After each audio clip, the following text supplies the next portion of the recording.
So, thanks so much for joining us. And we're going to be talking about what is vital health and wellness. What is the secret, or what if the secret to better health was not another diet, but a complete reset of how you live, think, and care for yourself? I'm thrilled that Courtney has joined us today for the topic that most people have struggled with, most women have struggled with most of their lives. Like, what does healthy look like? What does it feel like? How am I supposed to feel in my body? And as someone who grew up as a fat kid, always being chosen last in team sports, this is something that has haunted me for years. I used to look at the little, charts on, I'm supposed to be 125 and 5'7". I'm like, I'm not that. And, so therefore, all of these things. I asked myself so many times how to change my eating habits, my mindset, and so many other questions around my body and my personal health. And now in midlife, whoa, there's even more questions. And we'll be talking about that today. Courtney Townley is here to set the record straight. I absolutely love her new book called The Consistency Code. Courtney is drawing from over 30 years of experience as a nutrition and life coach and also a personal trainer. Courtney offers powerful reframing of health, not as a question for perfection, but as a holistic alignment that helps women move from burnout to mindful alignment, ease, and true vitality. Courtney, thank you so much for joining us today. Thanks for having me. I'm so happy to be here. So we have a question for the audience today, and it is, how do you define health and well-being at this stage in your life? So if I were to say how I define it, I would say it's a constant, ongoing mind game for me. I do get out with the dogs every day, and I've just started strength training, Amazing. and and I eat pretty well, and I'm like not seeing the changes that I want to see. So, let's talk a little bit about that. Courtney, how do you define it right now? Oh my gosh, so many ways. I think there's a whole chapter in the book on this, but I'll Yes, give you a few little of the brief please. notes here.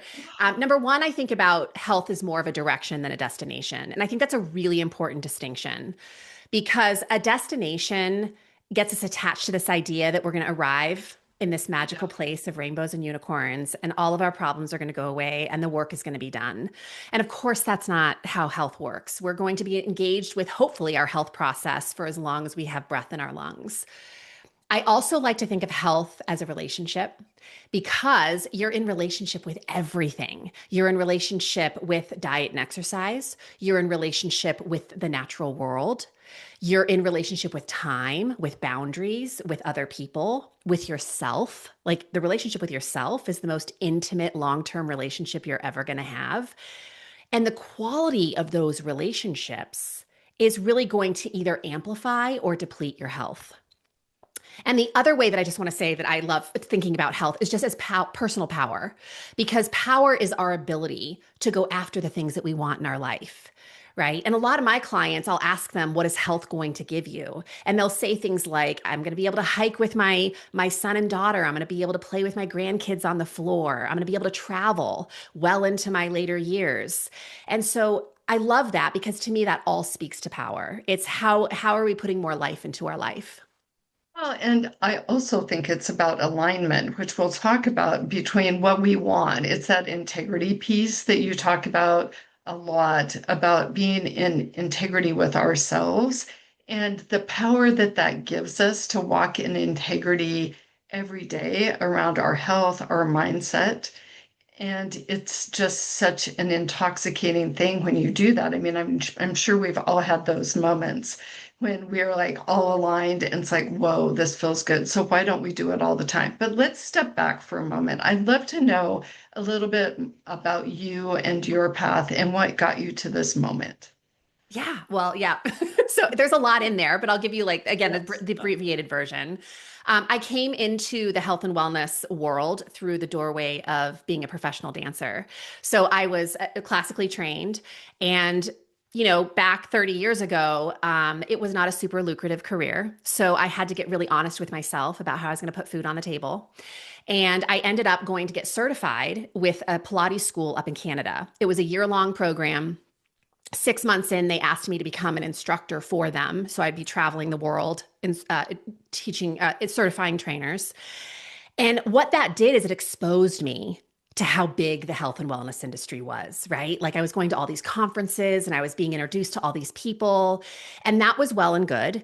But what I realized really quickly was that people were coming, I thought, to work with me to become a better mover because I was basically a personal trainer. But really, why they were coming to work with me is because they wanted to feel better.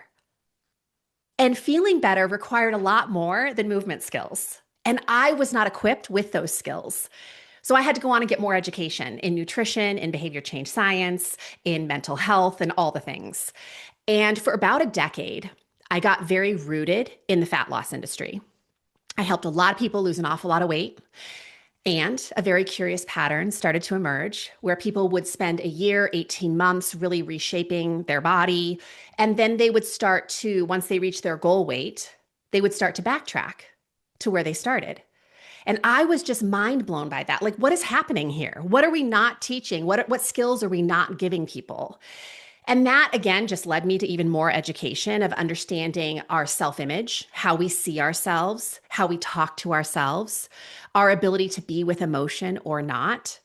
And it just really got me interested in having a much bigger conversation about health rather than health being this tiny little box of how we look or weight loss, because it's so much bigger than that. Is so much bigger. And we hear about those stories all the time when people lose all of this weight and then they just go back. And so Yeah. that just tells you that mindset is so much a part of the story, right?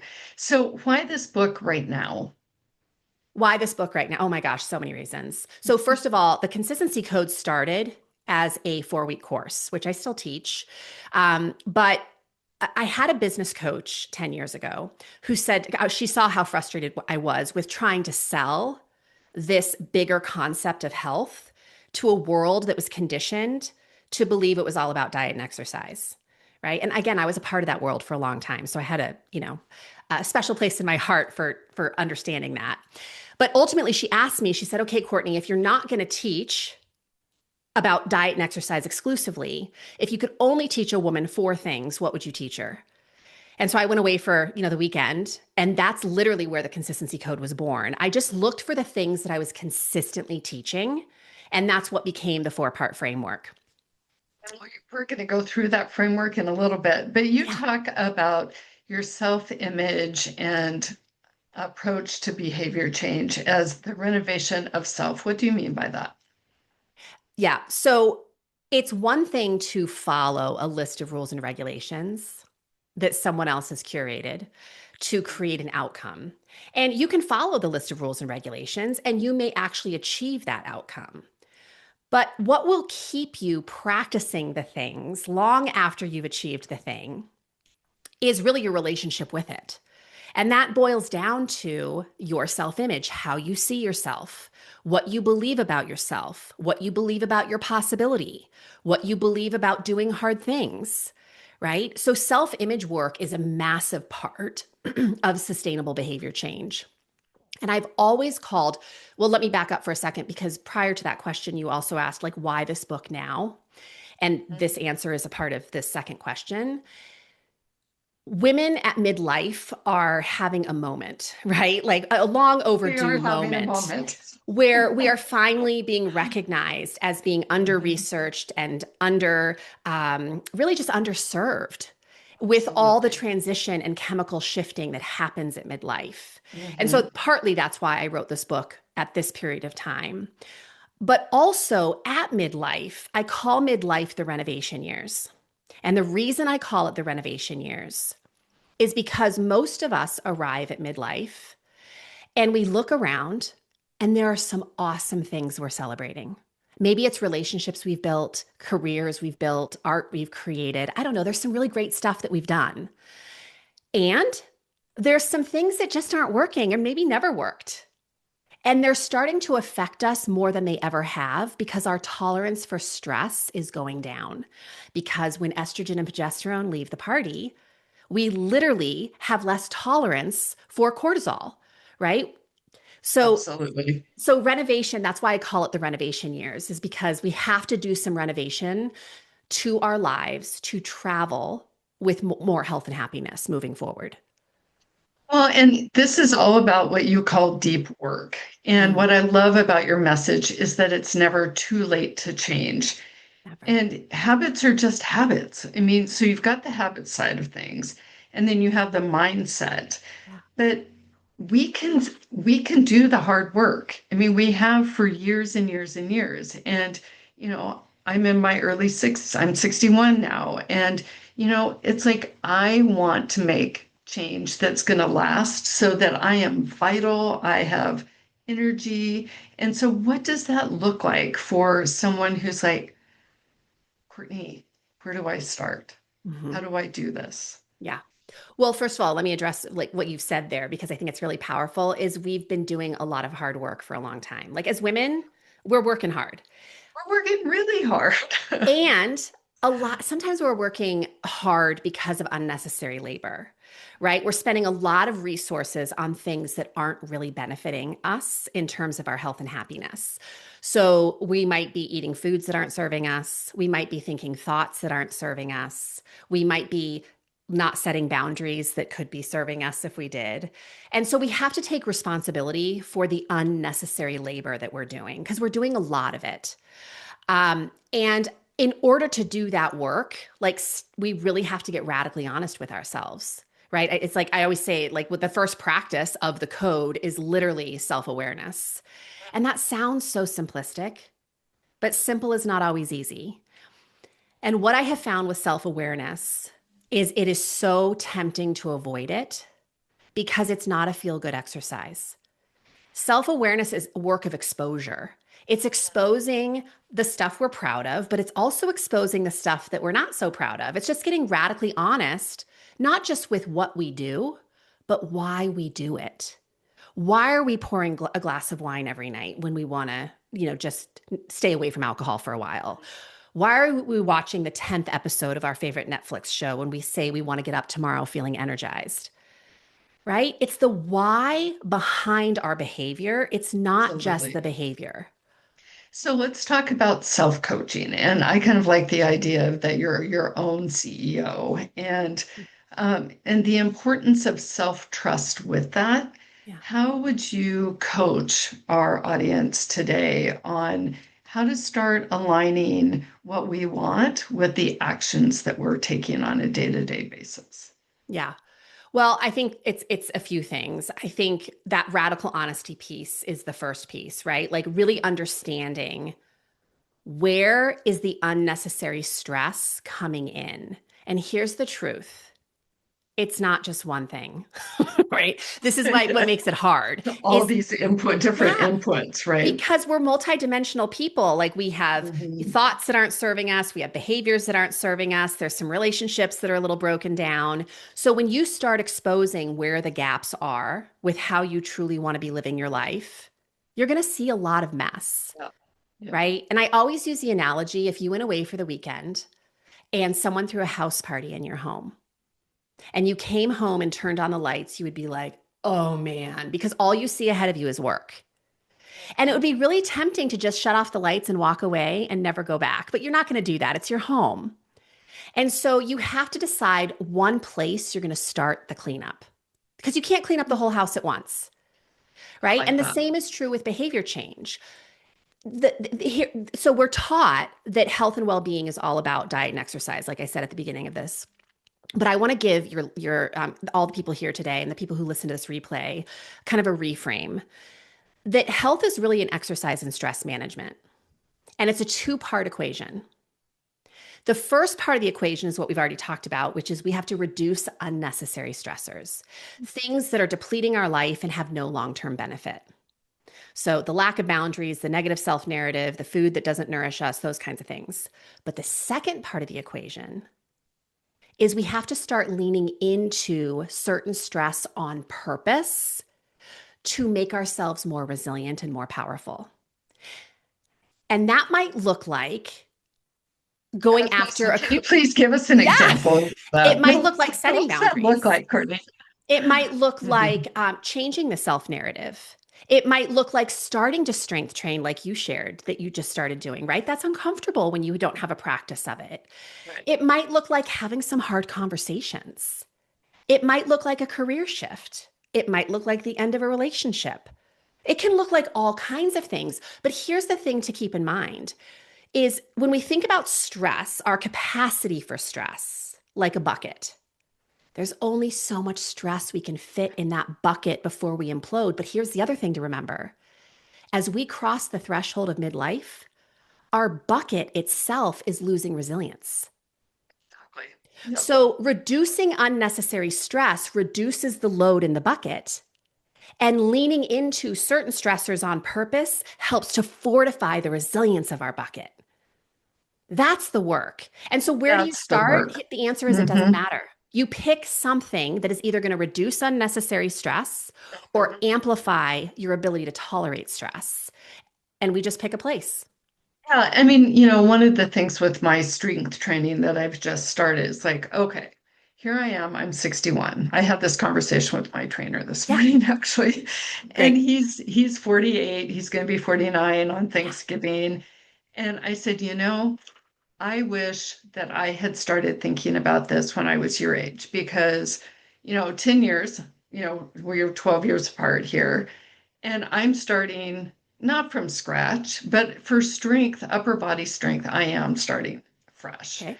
Yeah, And and I said, don't get to 10 more years down the road and say, gosh, I wish I had started back then. I mean, I think that's the one thing that I would tell everybody here is just do something and, start the process. Like you said, it can be one thing. The one thing for me right now is strength training. I am yeah. focused on that. I want to get strong. And and at the point where I feel like I've gotten to where I want to be, I'm going to continue, but I'm going to add on. And it does, like you said, I think the invitation is not, you don't have to do it all at once. Like just start with one simple thing in your life that you Well, can change and or the say no to, right? yeah, and the reality is if you try to take it all on at once, you will fail miserably. You will. It's like New Year's resolutions. Yeah. Right. Right? And we it this what is the definition of insanity? Doing the same thing over and over and expecting a Yes, different result. absolutely. And we do that a lot with health and well-being. Here's the thing, and you mentioned this in the intro. We already know so much about health and well-being. Unless you live under a rock, you know the basic tenets that improve the health of a human. You know that water is good. You know that Mhm. nutritious food is good for our cells. You know you should be moving your body, getting some sleep, having healthy relationships. These are not new things. No. So knowing is not the same as doing. And we're becoming a culture of constant consumption. A friend of mine uses the word infobesity. I use that word in the book. That's a Like great, yeah, we great term. consume and consume and consume, telling ourselves, well, I just need one more bit of information. No, you don't. You don't need any more information to make progress. You need to make a decision about where you're going to start and then organize your life to stay consistent with that commitment because you asked me earlier this piece of self-trust. Most women I work with are rebuilding self-trust from a lifetime of self-abandonment. And the way that we rebuild self-trust is we make ourselves a promise. I'm going to strength train tomorrow. Mhm. And then we coach ourselves into that work day after day, or however many days you're committed to. Mhm. Yep, And when you show up, lo and behold, you start feeling more confident, right? You start rebuilding that self trust. absolutely. And It that's just the way. feels so good. So good. Yes. So good. And one thing I wanted to say, Courtney, you call it what did you say? Infobesity. Hmm. Infobesity. And one thing you mentioned in the book, which we're also aware of, is that you can go online and you can, it's the diet for the vegan or the diet for the carnivore, or, work out like a crazy woman for, 3 hours a day. Or you can go and strength train for 20 minutes a day with this new, app, and then, you're all set. But you have to find what works for you. And how would you recommend people finding out what works for them? Yeah. Because I think that's sometimes the biggest question and barrier to getting started. It's like, I don't know what to do or what works for me. So, how would you suggest someone look into that? Well, I would say two things. Like, number one, when it comes to health and well being, and we are conditioned to do this, so I understand why we do it, but we have to stop doing it. We're always outsourcing. Someone else knows better than I do. No, they don't. Nobody knows your life the way you know your life. Nobody knows you the way that you know you. So we have to do more insourcing. What do I like? I mean, strength training, yes, I'm a huge advocate of because there's so much research that shows how beneficial it is, especially to the menopausal woman. But you don't have to start with strength training. Like that may No, you be a don't. really tough gateway for someone who just doesn't have much movement in their life at all. So if you know you love walking your dog through a certain park, let's start there. Let's start with something you Start there. enjoy because Yeah. then you're more likely to do it. And again, Mhm. as you start being more consistent, you start feeling better, you're probably going to be willing to take on bigger things down the road, right? I So like that. Yep. it's the insourcing versus outsourcing. And the second part, and please don't hear me saying you'll never work with a trainer, you'll never work with a nutritionist, you should never work with someone who, of course, you should. There will be places and spaces along your journey where working with a professional makes a whole lot of sense. But at the end of the day, you live with you. You're not going to have a trainer in your back pocket for the next 40 years. So what happens? How do you treat yourself and show up for yourself when that person's not there? That's the thing to think about. And the other part is we have to be willing to run experiments to figure out what we like and don't like.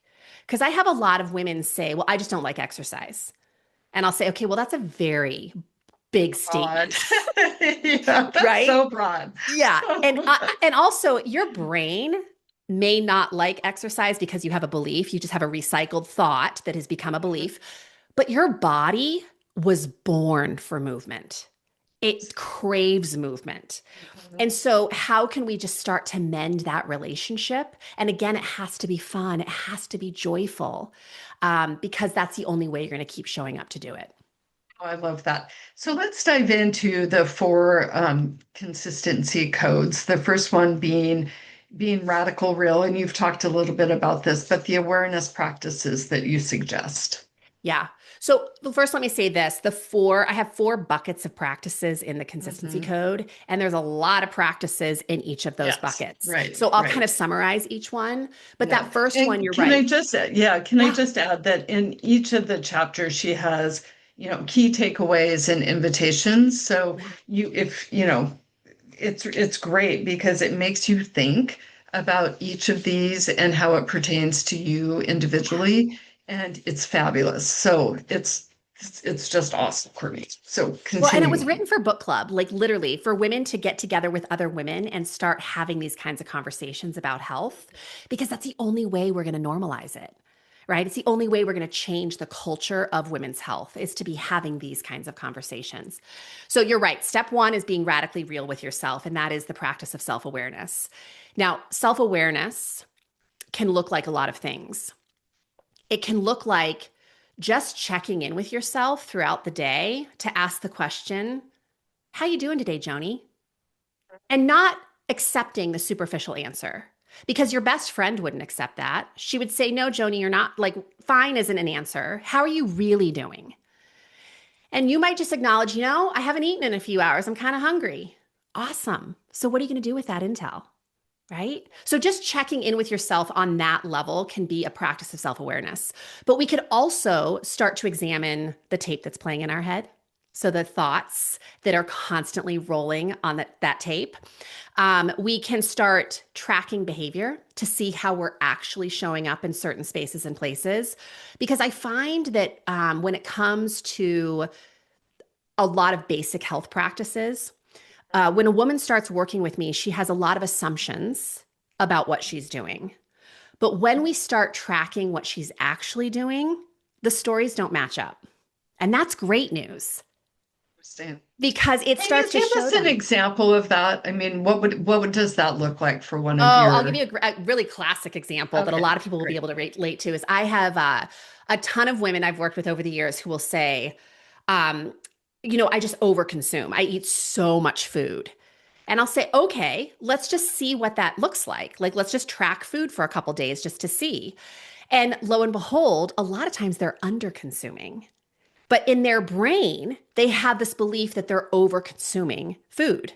But then they're also low on energy and they can't sleep at night because their blood sugar is so low. Like, there's that. There's also the belief that I eat tons of protein, right? That would be another food related one. I get so much sleep, and yet they're getting like 4 hours of sleep a night, right? I do think really positively about my life, but then we really give them some questions to start considering. And then they start exposing that, wow, there's a mean girl in there, right? It's like, yes, we all have an inner mean girl. So it's that level of self-inquiry of just That's checking in right. on behaviors, checking in on our thoughts, just doing a body scan, like starting to acknowledge, how do I feel throughout the day? And this is a big one because a lot of women will have great intentions at the start of the day because they have a lot of resources on board. So they're feeling energized, they're feeling good about, their capacity. And then as the day goes on, what happens? We start to lose resources. And then every evening, rather than cooking a healthy meal, they order the pizza, they eat the quick thing, they pour the glass of wine, they skip the workout. That is not a personal flaw. That is probably an organization problem throughout the day that we're saving kind of difficult work for the end of the day, but we're also tapped out at the end of the day. So, how could I maybe conserve resources a little bit better throughout the day so I have more left in the tank at the end of the day? Right? That's a piece of it. That's really such a good reminder that we have a choice on how we spend our time. And I mean, that's just a mindset change that and choices throughout the day that we can have more energy at night because I'm exhausted at the end of the day and we usually go to bed about 8. I mean, we're just tired. And so how could I reserve some resources? I like that a lot. And really this comes down to understanding the nervous system. I mean, we are starting to talk a lot more about the nervous system in the health and wellness world, which is great. It's long overdue. But in essence, your autonomic nervous system is meant to oscillate through the day, which basically means we should have periods of effort and intensity, and we should have periods of rest and decompress. But how many women do you know that live their life that way? They don't. They No, live it on an no, we escalating just scale of stress. yeah. So then what happens? We stress, stress, stress all day long. 5 o'clock, 6 o'clock at night, we crash. We call it self-sabotage. When we pour the wine, we skip the workout, whatever it is, it's not self-sabotage because if you look up the definition of self-sabotage in the dictionary, it's intentional harm. I have never worked with a woman who is intentionally harming herself at the end of the day. What she is doing is she's trying to self-soothe. Her nervous system is so tapped out, it's saying, "Hey, pour me a glass of wine because I need to rest and decompress." And while we know that that choice doesn't have long term benefit, in the moment, it does the job. So, how can, again, we be more reasonable about how we're living our days so we aren't having to self soothe on such a big level at the end of the day? Wow, what an incredible invitation that is. That's something to think about again and again. And so let's move on to the next one. So practice of organization. So this is decision making, as we were just discussing, and the power moves that help reinforce the self-image that you want to fortify. Yes. Yes.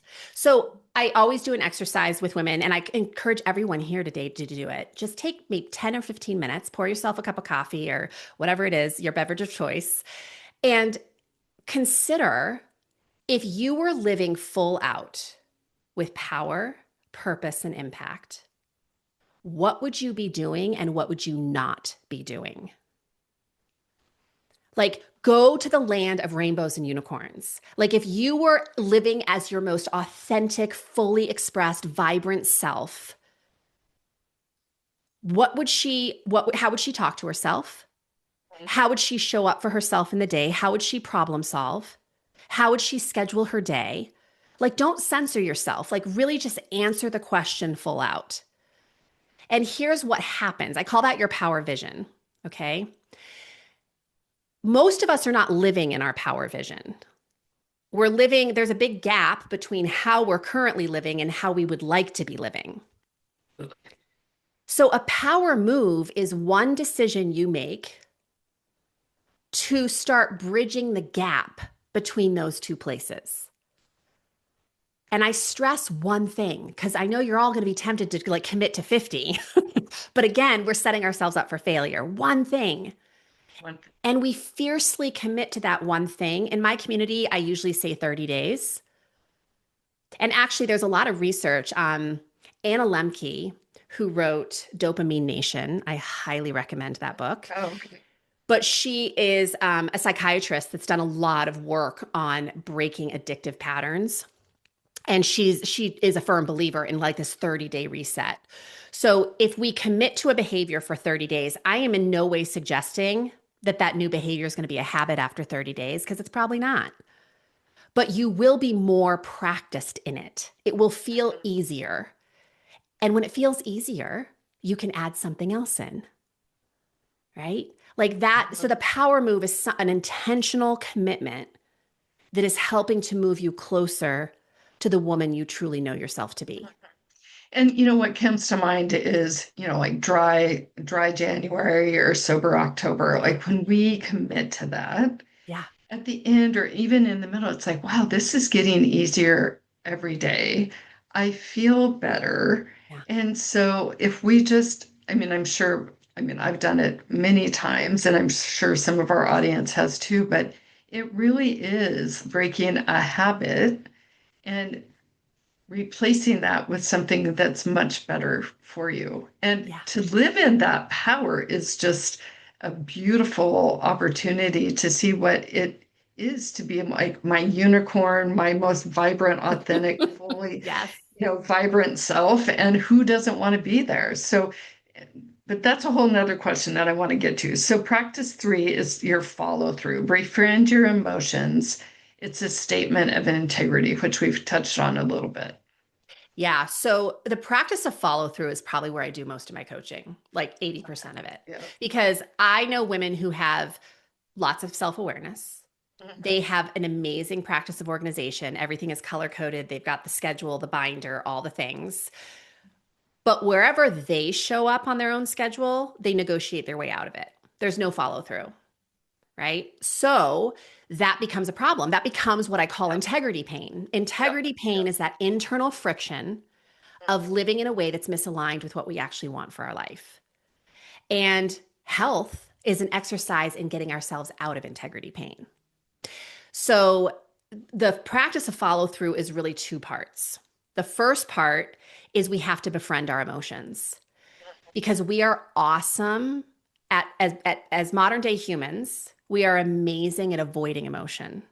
We drink, we eat, we Netflix, we shop, we smoke, we all the things. Oh, There's no end to all the things we no, can to do everything.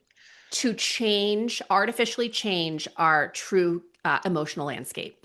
The problem is emotions are messengers. They have intel for you about what's working and what isn't working in your life. And if you block the messenger, you block the capacity or the opportunity to lean into that invitation, that work. So there's a whole chapter in the book on befriending emotion. But the second part of follow through is some emotion is chemical, right? And especially at midlife, by the way, with hormones shifting, there is a chemical component to emotion. And talk to anyone who's ever suffered from depression, and they will tell you that full out, right? It can be a chemical dysfunction in the brain. But the part where we can really take radical responsibility is that we're also always generating emotions by how we think. So, the example that I would give you right now, just to kind of test this out, is if you think back on a really hard day in your life, right? I'm not going to make you stay there for long, but just think about a Okay. day that was real tough, Does right? everybody have it? Yeah. Okay. And so when you're kind of really chewing on where you were, what happened, the inconvenience of that day, all the things, you feel, I'm guessing, a heaviness in your body, right? You don't feel light and positive and sort of motivated to go do great things. But you could also take a moment right now to think about the greatest day of your life, right? Maybe it was your wedding day, the birth of your child, maybe it was just something that happened at work. I don't know, but a really great day. And all of a sudden, there's like this lightness and there's an energy to it. And there's almost a drive behind it that propels you into wanting to move forward in your day. And that is available to us all the time. So I call this being a power generator. Humans are power generators. And what I mean by that is you can either generate power with how you think, or you rob yourself of power with how you think. And Oh, that is so good. what I see coaching as truly is I am just the coach. I am letting people borrow my beliefs until they can assume the role of coach themselves. Right? That's it. Like I'm just talking to them in a way that I want them talking to themselves. When they point out an obstacle, I point out a solution. I'm just constantly pivoting their brain. They do that with me enough times where it's really funny. This happened last night. We were on a group coaching call. And on a group coaching call, people first celebrate what's going really well, but then they can get into where they're feeling stuck or confused or what's feeling hard. And I can tell when someone has been with me for a while because they start coaching themselves. I'm not even coaching them. Like they That's present the problem and then fantastic. they also present the solution. It's That's so great. beautiful to see. So I literally see my job as a coach as talking myself out of a job, teaching myself out of a job. But follow through is where we really get hung up. And so it's the befriending of emotions and it's also parenting. I call it parenting our brain, learning how to think in a way that, by the way, this is not positive thinking. This is not like just think positive or just be happy. We have to parent our brain to think in ways that are useful. That's the difference. And so, for example, if someone you really care about passes away, I would never encourage you to just think positive. It is very useful for you to think about their loss and what they meant to you. That's a part of the grieving process, Absolutely. right? So we have to open ourselves to feeling the full spectrum of human emotion. And we're not just cherry picking good emotions because guess what? For behavior change, you're going to have to lean into a lot of stuff that doesn't feel good. Like sometimes we're going to make mistakes. We're going to be disappointed. We're going to be frustrated. We're going to be a lot of things. And those emotions are not the problem. What you make them mean can be a problem. Mhm. Because it's either a continue to move forward or you're going to completely stall progress. And we could have a whole conversation about how to Yeah, it's deal with huge. that. And we're Yes. not going to go there right now. But that is so, all of that is so powerful. I love how you talk about that you can rob yourself of your own power Yeah. or you can give yourself power. And if we woke up in the morning every day and had that invitation and we gave that to ourselves, like, do I want to walk in my power today or do I want to give it away? What would you choose? I mean, and again, I was walking around Green Lake with somebody this morning, and we were talking about choices that we have every day. We have a choice and we have a mindset. And what you're saying is so powerful because we have the ability to stand in our power every day. It's so true. And you said it so So well. One of true. my favorite, I don't know who said this, but I have never let it go. It's such a powerful quote. Life is one long series of problem solving. And the sooner you accept that truth, the less you will suffer. Because again, this goes back to what I was saying earlier that health isn't a destination. When you think the work is over or you think you're going to arrive in this place where there's just no more problems, that's not life. That's not being human. You will forever and always have problems to solve. But your capacity to solve those problems quickly is all right here. It's all with how you're thinking. Because you can be, I know it sounds so cliche, but you really can be a victim to it, or you can really take charge and have agency over how you walk through that. But in your example of, a hard day and a wonderful day and being able to switch between the two is that you see how quickly you can change. In So, minutes. Yes. and yeah. So the fourth is the practice of realignment. It's my favorite because Yeah, I think it's mine too. It's my favorite because life is going to pitch a lot of curveballs. Yeah. And sometimes life is going to throw you 10 curveballs in one day. And so we can't, again, it goes back to what we were just talking about, the constant problem solving. We're never going to live at a time where we don't get misaligned. And if you even look at some of the most successful people in the world, someone you would consider successful, it is never true that that person never got misaligned. They got misaligned all the time. And they had practices for getting realigned very fast. And that's the difference. I know women who get misaligned for years and decades. And I know women who get misaligned and pivot the next week or the next day, right? And again, it's largely to do with a mindset, but it also has to do with resources and support and a lot of other elements that we can bring in to make realignment easier. But one of my favorite analogies that I always use to teach this concept is if you think about a campfire. I live in Montana, we do lots of campfires here. And campfires are very effort filled to get started. We have to create the ring. We have to go out and find dry wood. We've got to, get it down into small pieces. We've got to light the fire, blow just the right amount of air. It's a thing. It's a whole process. But once that fire is lit, all I have to do to keep it going is toss in a log. And that's how I look at realignment. If you stay misaligned for months or years, it is so resource heavy to get restarted. It doesn't mean you can't get restarted, it's just more work. But if you start to notice that your fire is dying down, that you're not traveling in the direction of health, you are one decision, one log away from rekindling your fire. You're one decision away from realigning with the direction of health. That's it. That's it. Yeah, That is it. That's it. And that's such a great analogy, Courtney. I love that so much. And sometimes it is just that moment where you're like, okay, today's the day or today's the moment. After being, like you said, not committed for a decade or a couple of years, whatever that is, you can always restart. It's never too late. never. So I was Never. telling you before we hit record on this that I do retreats every year. And last year I took a group to Portugal, and two of the women who came were in their 80s. Oh my gosh, And that's so I fantastic. cannot tell you how lit up I was about spending time with these two 80-year-olds who, by the way, traveled internationally alone to get to the retreat. They engaged in every physical activity that we did at the retreat. They had so much amazing intel to contribute to conversations because obviously they've had a lot of life experience. And one of them, who I've known for a while, and she just never ceases to inspire me, she still has a 10-year plan. Like, I love that. Fantastic. What that is how I want to age. That's how I want to age too.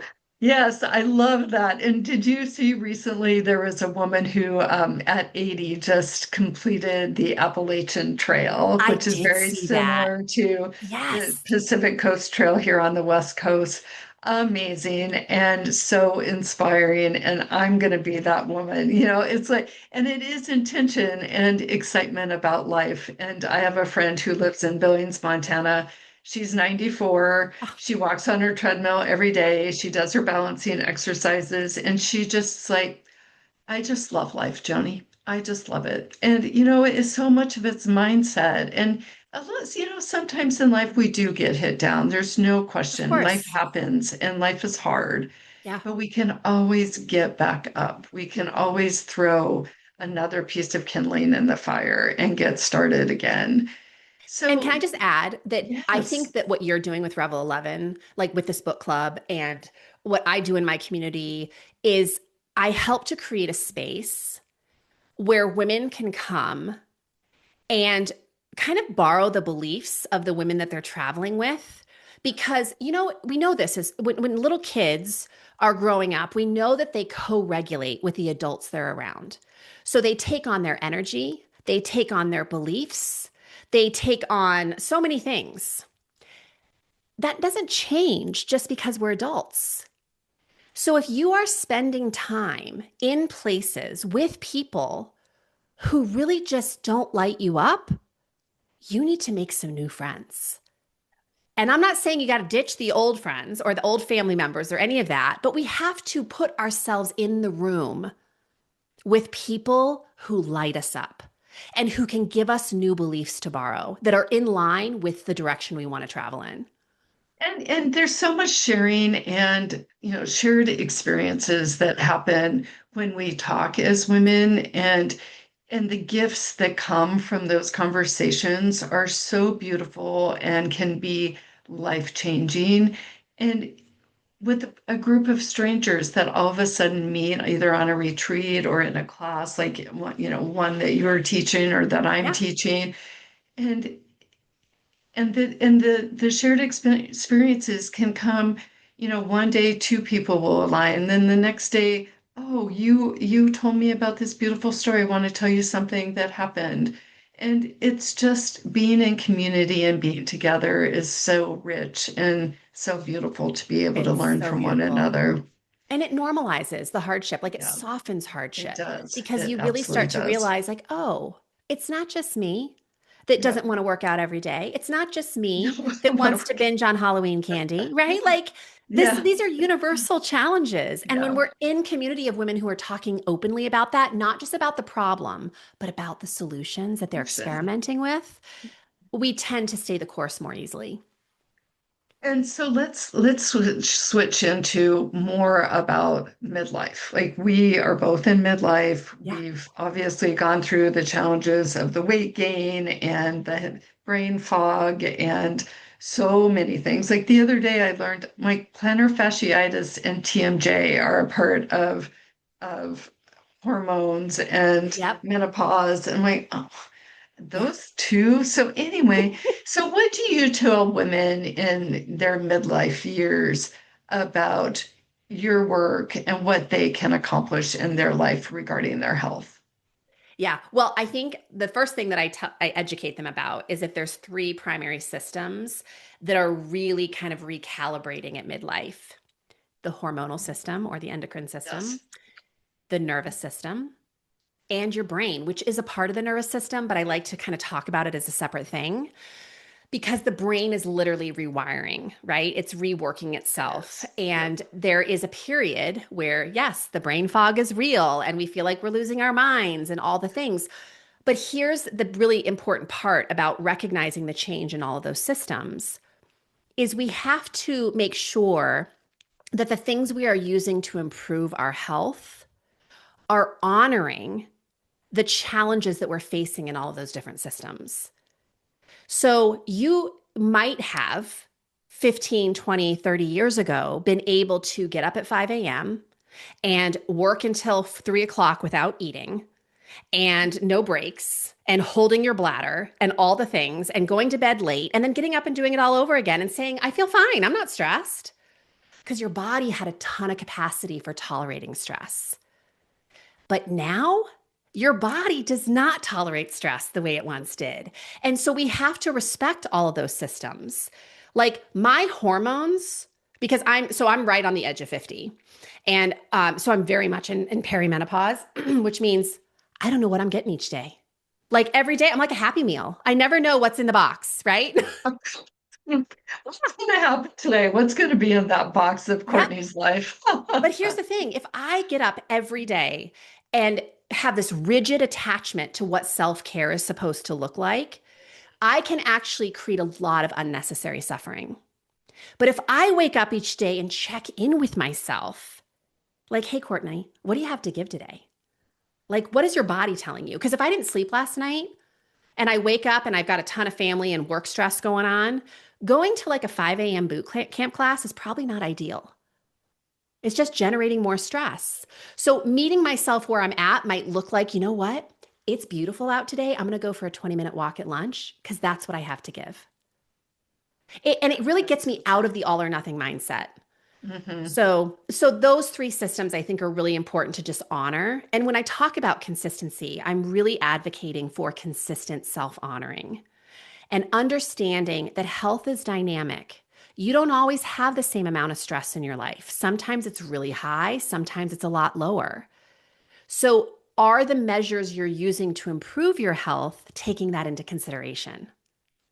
Because if they're not, you might So be good. causing a lot more problems. Yeah, exactly. And one thing I want to talk about too is that you said just remember you aren't and this is what you've been talking about, but you are not who you were in the past. So let's look at who you can become in the near future, tomorrow, the next day, next year, instead of, you know, all of those things that you were talking about. And from a vitality perspective, you can still have that, but the things that were dealt are just different.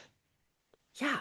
And I mean, it's just, the number of women that I have worked with over the years who are trying to get back to something, how they looked on their wedding day, like the way Yeah. they felt when they came out of college. Like, I don't know, they're trying to, and to me, it's a form of regression, not progression. We're Mhm. regressing And to I'm sure something you we see were that a lot, all the right, time. Courtney? Yeah. Yep, all the Yeah. time. I want to get back to that size 6 that I was in, when I got married. Well, more than likely, that's not going to happen. Well, and I think that when we focus so heavily on returning to something we once were, we rob ourselves of what could be possible for the future. Like just eyes forward, eyes Yes. forward.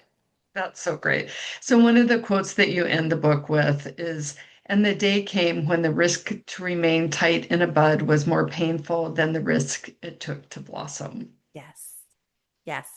So I'm a really big believer, a huge advocate for looking at health through the lens of what it would take for you to become a fully expressed human. And so, how do you need to feed your cells with movement, with nutrition, with all the things to feel so alive that you go after the things you are here to cause, contribute, and inspire? Because that's the real work of your life. The real work of your life is not finding the next diet or next exercise program or losing the weight. The real work of your life is to create amazing things and forge awesome relationships. And we cannot do that work full out when our cells aren't able to do their jobs of just creating energy for us. Courtney, this book is amazing and it's a roadmap for life in so many different parts of our life, but it does come down to our health and wellness first, because if this isn't all aligned, how can we go out in the world and do what we're supposed to do and to have that purpose and that impact? Thank you so much for writing this book. I absolutely cannot recommend it enough. And tell our audience how they can work with you and about your membership program Yeah. with Grace and Grit. Yeah. So the best place to find the book is just go to theconsistencycode.com and you'll see all the places you can buy it. And you can go to my main website, which is graceandgrit.com. I obviously have a podcast. I have 400 episodes of a podcast. So there's lots of content to consume there for free. Um, and I would just say start there because the invitation to join the membership, all that stuff is at the back of the book. But I think like digesting that book to really kind of introduce yourself to a completely different way of thinking about health and wellness is just a great place to start. Thank you so much for joining us on Rebel 11 today. What a dynamic, fabulous conversation. And have a great winter and holiday season in Montana. And it's so nice to meet you. Oh, you too. And thank you so much for the opportunity. I really appreciate it. We'll be in touch. All right, Okay, Courtney. amazing. Thanks, everyone. Talk to you soon, everyone. See ya.